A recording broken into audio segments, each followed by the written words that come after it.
בין המשפחות, גם בין האימהות. הבנים של רחל בצד אחד, הבנים של השפחות בצד אחד, הבנים של... ממש עושים הפרדה. וגם מדגישים שלכל שבט הוא איש על דגלו ולא עוברים. וזה מעניין שיש כאן, אם אנחנו חושבים שבמתן תורה דווקא להיות ביחד, כל המסעות היו כל אחד בנפרד בייחוד שלו. באמת כדאי שווה אולי ללמוד מהדבר הזה. על הדבר הזה שכמה חשוב, ובתורה מנסה כאילו לשמור על הייחודיות של כל שבט. זאת אומרת, לא לערבב את כולם ולהגיד, אם אנחנו נזכרים בכור ההיתוך של בן גוריון שאמר, מגיעים לארץ כולם, בואו ננסה לקחת את כולם לערבב שיצא אחד.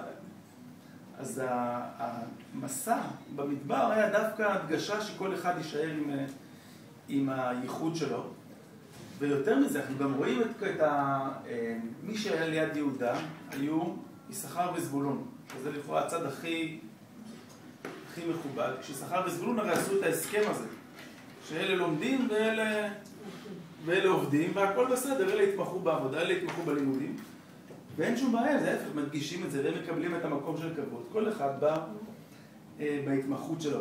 באמת גם ההנהגה של משה היא פחות, וכשמדברים על המנהיג, הוא פחות להגיד מה לעשות, אלא יותר לנסות לשלב בין כל הייחוד של כל שבט. אפשר גם לראות את זה בהדגשה של לימוד התורה. אם מסתכלים, אז אין שבט אחד שמצווה ללמוד תורה, וגם לא כולם מצווים אותו דבר. מי שמסתכל על הברכות שנתנו לשבטים, אפשר לראות שיהודה מקבל את לא יסור שבט מיהודה, הוא מחוקק מבין רגליו. מי שהמנהיג, ראש הגולה, המנהיג הרוחני, היה תמיד מיהודה. לעומתו, לוי, מה הברכה של לוי? יורו משפטיך ליעקב ותורתך לישראל. לוי הם אלה שהיו המלמדים, אלה שהתמחו באיך להעביר את הדברים. לא תמיד זה שיודע להנהיג, זה זה שיודע גם ללמד. כל אחד צריך לדעת את החלק שלו. ויש גם את בני יששכר. בני יששכר כתוב עליהם, בני יששכר יודעי בינה לעתים. היה ידוע שבני יששכר הם אלה שגם היו בלב פוסקי ההלכות. עכשיו, מי שפוסק את ההלכות זה לא מי שיודע ללמד. בדרך כלל זה לא אותם אנשים וגם הוא לא המנהיג. צריך לדעת ההפרדה, לא לטשטש